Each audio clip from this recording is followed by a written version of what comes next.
மாண்புமிகு முதலமைச்சர் இன்றைக்கு பிறந்த நாள் விழா. அவருக்கு எங்களுடைய திமுக சார்பாக முதல்ல நல்வாழ்த்துக்களை தெரிவித்துக்கிற அதே நேரத்தில் இந்த தொழிலாளர் ஏற்கனவே ஒரு மானிட்டரிங் கமிட்டி இருக்கிறது லேபர் சைடில் விழிப்புணர்வு உருவாக்க வேண்டும் என்று அவரே ஒரு புள்ளிவரம் படித்தார். 27,000 தொழிலாளர்கள் ஈடுபடுகிறார் என்று இருக்கிறார் என்று சொன்னார்.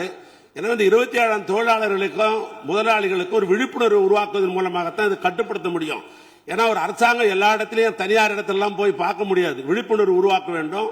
எங்களுடைய கழகத் தலைவர் சொன்னதை போல அந்த குடும்பங்களுக்கெல்லாம் 10 லட்சம் ரூபாய் பணமும் தர வேண்டும் என்று கேட்டுக்கொண்டு நாங்கள் 0 அவரில் கேட்கல. நான் மீண்டும் பெரிய சொல்றேன், 0 இல்லை அவர் இல்லை என்று ஏற்கனவே நாம் அலுவலக முடிவு செய்து விட்டோம். அப்படி வரல.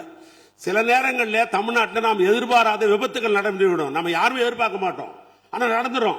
அது அரசாங்கத்துக்கு கவனத்துக்கு கொண்டு வரணும். அது கவன ஈர்ப்பு தீர்மானம். நான் உங்ககிட்ட கொடுத்த விட கவன ஈர்ப்பு தீர்மானம் தான். அந்த கவன ஈர்ப்பு தீர்மானத்தில் அனுமதித்தான் கொஞ்சம் விவரமா சொல்லியிருப்போம். நான் அதனால தான் சொல்றேன், அது வேற ஒன்றும் அல்ல, குற்றச்சாட்டு அல்ல. நான் மீண்டும் சொல்லுகிறேன், குற்றச்சாட்டு அல்ல. அரசாங்கம் கவனத்துக்கு கொண்டு வருகிறோம். எங்களுடைய கழகத்தலைவர் கேட்டதை போல அந்த குடும்பத்திற்கு 10 லட்சம் ரூபாய் பணம் முதலமைச்சர் அவர்கள் தர வேண்டும்.